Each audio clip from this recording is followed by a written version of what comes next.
අයිබෝන් හැමෝම හොඳින් ඉන්නව නේද? ඉතින් ඔන්න හරිම දවසට හරිම වෙලාවට මගේ හැම යාළුවෙක්ම හැම දරුවෙක්ම හැම වැඩිහිටියෙක්ම හම්බ වෙන්න ආවා අලුත් ඉංග්‍රීසි පාඩමක් අරන්. ඉතින් අදත් මම අලුත් වාක්‍ය ටිකක් කියලා දෙනවා. ඉතින් මේ වාක්‍ය පාවිච්චි කරලා තමන්ගේ ඉංග්‍රීසි කතනය වැඩි දියුණු කරගන්න පුළුවන්. ඉතින් මේ පාඩම බලන්න කලින් අද අලුත් කෙනෙක් එකතු වෙනවා නම් මගේ මුල්ම පාඩමේ ඉඳලා බලන් එන්න.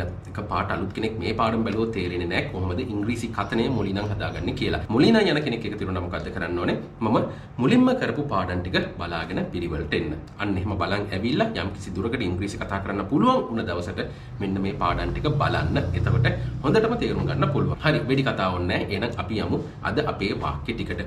මුල්ම වාක්‍ය විදියට තියෙන්නේ there is no proof to prove that this is a private vehicle. බලන්න, there is no proof. proof නෑලු. මොනවා කරන්නද? prove කරන්න. මොනවා prove කරන්නද?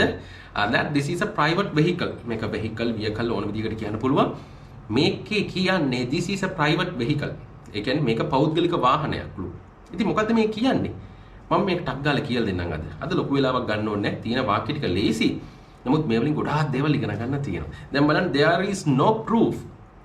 proof නෑලු. ඒ කියන්නේ සාක්ෂි නෑලු. proof PROOF proof. ඊට පස්සේ තියෙනවා prove කරන්න. ඔප්පු කරන්න. prove කරන්න. ඔප්පු කරන්න. මොකක් ඔප්පු කරන්නද? මේක පෞද්ගලික වාහනයක් කියලා ඔප්පු කරන්න මොනවද නැත්තේ? proof නෑලු. සාක්ෂි නෑලු. there is no proof to prove that this is a private vehicle. මේක හරි ලේසි. ඉගෙන ගන්න තිබ්බ මේ proof කියන එකයි prove කියන එකයි. ඉගෙන ගන්න proof අනිත් එක prove. proof කියන්නේ සාක්ෂි. proof කියන්නේ සාක්ෂි. prove කරනවා කියන්නේ ඔප්පු කරනවා කියන අදහස. there is no proof to prove that this is a private vehicle. there is no proof to prove that this is a private vehicle. ඉතින් මේකේ තියෙන වචන වෙනස් කරලා අලුත් වාක්‍ය හදන්න මෙන්න මෙහෙම. there is no proof to prove that this is my computer. there's no proof to prove that this is his computer. okay, this is his mobile phone. right, there's no proof to prove that this is his vehicle.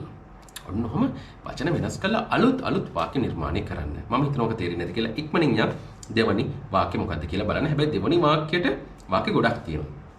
මම එහෙම කළේ පොඩි හේතුවක් හින්දා. අලුත් දෙයක් කියලා දෙන්න ඕන හින්දා. බලමු මුලින්ම තියෙන්නේ he is clueless about this incident.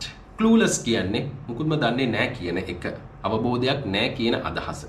right, he is clueless about this incident. about this incident මේ සිද්ධිය ගැන. about this incident මේ සිද්ධිය ගැන. he is clueless. ඔහුට අවබෝධයක් නැහැලු. ඔහු දන්නේ නැහැ කියන අදහස් තමයි මේකෙන් එන්නේ. කියන්නේ එයා මුකුත්ම දන්නේ නැහැ. ඔහු මුකුත්ම දන්නේ නැහැ කියන අදහස් තමයි මේකෙන් එන්නේ. he is clueless about this incident. ඉතින් මේකම මේ clueless නැතෝ ලියන්න පුළුවන්. he has no knowledge about this incident. he has no knowledge. හරි, ඔහුට දැනුමක් නැහැ මේ ඉන්සිඩන්ට් එක ගැන. ඒ කියන්නේ ඔහුට මුකුත්ම දන්නේ නැහැ කියන අදහස. he has no knowledge about this incident. he doesn't know about this incident. එහෙම කියන්න පුළුවන්. he doesn't know about this incident. right, ඊට පස්සේ තව කියන්න පුළුවන් මේකෙම තව එකක් තියෙන එක මම පස්සේ උගන්වන්න.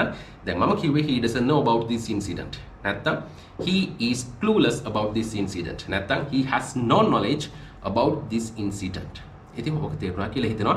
ඉතින් මේකෙම තව වාක්‍යයක් බලන්නකෝ. she is completely clueless about computers. she is clueless.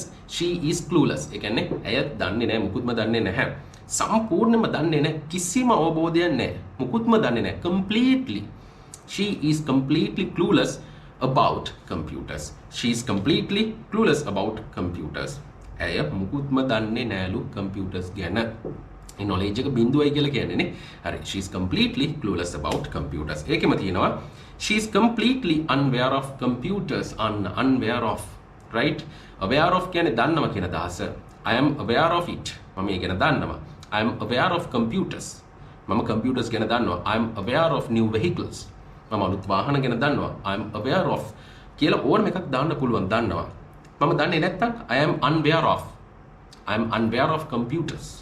මම computers ගැන දන්නේ නැහැ, මොකුත්ම දන්නේ නැහැ කියන අදහස. right, I am unaware of. දැන් මෙතන තියෙන්නේ she is completely unaware of computers. she is completely unaware of computers. unaware of කියන්නේ දන්නේ නැහැ කියන එක. ඒ කියන්නේ she doesn't know about computers. ඒ දන්නේ නැහැ කියන එක. දන්නේ නැහැ කියන එක unaware of කියන්නත් පුළුවන්. නැත්තම් clueless. she is completely clueless about computers.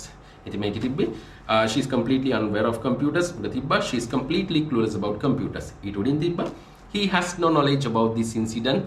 ඊට පස්සේ තිබ්බා මුලින්ම he is clueless about this incident. මම හිතනවා ඔය ටික තේරෙන්නේ නැති කියලා. මේක හරි සරලයි. පොඩ්ඩක් හරියට හිතන්න. මේකට මේ වාක්‍ය ටිකට කොටු වෙන්න එපා. ඕගොල්ලෝගේම වාක්‍ය නිර්මාණය කරන්න. අන්න එතකොට තමයි මේක සාර්ථක වෙන්නේ. නැත්තම් මේ ටික කටපාඩම් කරගත්තොත් කිසිම තේරුමක් වෙන්නේ නැහැ මේ ඉංග්‍රීසි භාෂාව ප්‍රගුණ කරන්න. ඒ කියන්නේ මේ ඉංග්‍රීසි කතනය වැඩි දියුණු කරගන්න නම් මොකද්ද කරන්න ඕනේ? වැරදිව කතා කරන්න. මේ මම දෙනේවට කොටු වෙන්න එපා. තව ගුරුවරයෙක් දෙනේවට කොටු වෙන්න එපා. ඒක ඔක්කොම අරගන්න. ඒක ඔක්කොම තමන්ගේ ඇඟට අරගෙන මොකද්ද කරන්න ඕනේ? තමන් වැරදි කතා කරන්න. broken English විදිහට කතා කරන්න. හරි අන්න broken විදිහට කතා කරොත් තමයි දවසකට ඔයාට උඩට එන්න පුළුවන්. නැත්නම් මේ හොඳටම ඉංග්‍රීසි කතා කරනවා මම ඊට පස්සේ හැමෝමත් එක්ක ඉංග්‍රීසි කතා කරනවා. එහෙම වෙන්නේ නැහැ. ඔයා වැරදි වැටි නැගිටින්න. ඒක තමයි කරන්න ඕනේ එකම දේ. An ex-army soldier died in a confrontation with the police in Hikaduwa. An ex-army soldier ex කියලා දාන හිටපු කියන අදහස. Right. An ex-army soldier died. ඒ කියන්නේ නැති වුණා මිය ගියා. හරි කියන අදහස. An ex-army මේ n එක ආවියයි. මේ x බබල් ශබ්දයක් කියන්නේ නේ xe කියන ශබ්දයනේ. n කියලා දැම්මේ ඒකයි. නැත්නම් a කියලා දාන්න තිබ්බා. A soldier කිව්වනම් අන්න හරි. soldier කෙනෙක් සොල්දාදුවෙක්. A soldier. එතකොට මෙතන තිබ්බේ an ex-army soldier died කියලා තියෙන්නේ. හිටපු කියන එක තිබ්බේ නැහැ කියමුකෝ. සොල්දාදුවෙක් නැති වුණා. A soldier died. එතකොට a soldier. බබල් නෙමෙයි a soldier. s එකනේ a soldier s right. එතකොට බබල් දාන්නේ නැහැ. ඒකින්ද n දාන්නේ නැහැ. බබල් ශබ්දයක් නෙමෙයි නිසා. නමුත් මෙතන x කියලා බබල් ශබ්දයක් ආපු හින්දා තමයි x ඒකින්ද තමයි n කියලා දැම්මේ an. An ex-army soldier died in a confrontation. මේ confrontation එකක් කියන්නේ ගැටුමක් කියන අදහස right. An ex-army soldier died in a confrontation. කාත් එක්කද මේ ගැටුම තිබ්බේ? with the police. police එක්ක උන ගැටුමකින් an ex-army soldier died. නැති වුණා මැරුණා කියන අදහස. කොහෙදද? in හික්කඩුවේදී හිටපු සොල්දාදුවෙක් ආමි සෝල්ජර් කෙනෙක් නැති වුණා කියන අදහස. මොහොකින්ද නැති වුණේ? පොලිසියත් එක්ක ඇති වුණ ගැටුමකින්. An ex-army soldier died in a confrontation with the police in Hikkaduwa. ඉතින් මේක ඉගෙන ගන්න තිබ්බේ මේ confrontation. ඒ කියන්නේ මොකද්ද? මේ ගැටුමක් කියන අදහස. ඉතින් මම හිතනවා මේක තේරෙන්න ඇති කියලා. අද කියලා දුන්න වාක්‍ය ටික ගොඩක් ලේසි. ඉතින් මේ වාක්‍ය ටික ලේසි වුණත් මේකෙන් තව අලුත් දේවල් ඔයගොල්ලන්ට නිර්මාණය කරන්න පුළුවන්. ඉතින් බලන්න මම මේ ටිකෙම උගන්වගෙන ආවේ passive voice වාක්‍යනේ. ගොඩාක් දුරට passive voice වාක්‍ය තමයි මම කියලා දුන්නේ. හැබැයි බලන්න අද එක වාක්‍යයකවත් passive voice නැහැ. ඉතින් ඔයගොල්ලන්ට හිතෙනවා ඉතින් මේ passive voice දැම්මම විතරයි ලස්සනට අපිට වාක්‍ය කියන්න පුළුවන්. නැත්තම් බැරිද කියලා නෑ. පේනවනේ. මේ වගේ වාක්‍ය උනත් පාවිච්චි කරාම ඇත්තටම ලස්සනයි. passive voice දාන්නම ඕනේ කියලා දෙයක් නෑ. හැබැයි passive voice දැම්මොත් ගොඩක් ලස්සනයි. ඉතින් මේ වාක්‍යයත් හැමතිස්සෙම පාවිච්චි කරන්න. අද කියලා දුන්න වාක්‍ය වලට අලුත් දේවල් දාලා පාවිච්චි කරන්න. අලුත් වාක්‍ය නිර්මාණය කරන්න. ඒ කියන්නේ ඕගොල්ලෝගේම වාක්‍ය නිර්මාණය කරන්න වැරදුනාට කමක් නැහැ. ඉතින් මේවල මොනවා හරි නොදන්න දෙයක් තිබ්බොත් මට සඳුදා ගහරුවාද උදේ 11යි දවල් 1යි අතර කෝල් එකක් දෙන්න. මම දන්න දේවල් කියලා දෙන්න. ඉතින් මම හිතනවා අද කියලා දුන්න පාඩම හොඳටම ඔළුවට යන්නේ නැති කියලා. ඒ වගේ මතක් කරන්න ඕනේ මගේ නංගි රුවිනි සචිත්‍ර කරන Real Start Pro කියන YouTube channel එක තියෙනවා. ඒකෙත් උගන්වන්නේ ඉංග්‍රීසි කතනය. තමන්ගේ දරුවට තමන්ට අවශ්‍ය ඉංග්‍රීසි කතනය දියුණු කරගන්න අවශ්‍ය දේවල් ඒ channel එකෙන් උගන්වනවා. යන්නේ channel එකට Real Start Pro. ඒ වගේම ලංකාවේ අනිත් ගුරුවරු කරන හැම YouTube channel එකකටම යන්න යම් කිසි දෙයක් හැම channel එකකින්ම ඉගෙන ගන්න පුළුවන්. ලොකු දේවල් ඉගෙන ගන්න පුළුවන්. ඒ කියන්නේ අපේ channel එකටත් වැඩි දේවල් වෙනත් ගුරුවරුන්ගේ channels වලින් ඉගෙන ගන්න පුළුවන්. යන්නේ channels වලට ගිහිල්ලා ඉංග්‍රීසි ඉගෙන ගන්න. මොකද්ද අපේ අන්තිම අරමුණ? ඒ කියන්නේ අපේ මොකද්ද එකම අරමුණ? ඉංග්‍රීසි කතනේ දියුණු කරගන්න එක. මගේ channel එකකින් හරි මගේ නංගිගේ channel එකකින් හරි නැත්නම් ලංකාවේ අනිත් ගුරුවරුන්ගේ channel එකකින් හරි ඉංග්‍රීසි දියුණු කරගත්තොත් තමයි Tamanට ඉස්සරහට යන්න පුළුවන්. ඉතින් ඒකින්ද එක channel එකකට කොටු වෙලා ඉන්න එපා. අපේ channel එකට උනත් කොටු වෙලා ඉන්න එපා. හැම channel එකක්ම බලන්න. හැම channel එකකින්ම ගන්න පුළුවන් දේ ගන්න. තේරුණා නේද? ඉතින් ඔය මතක් කිරීම කළේ හැමෝටම. එහෙනම් ලබන සතියේ අලුත් පාඩමකින් හම්බ වෙමු. හැබැයි මේ හම්බ වෙනකන් මගේ හැම යාළුවෙක්ම හැම දරුවෙක්ම හැම වැඩිහිටියෙක්ම වෙනදටත් වැඩිය ගොඩක් පරිස්සමින් ඉන්න ඕනේ. හැමෝටම ආයිබෝවන්.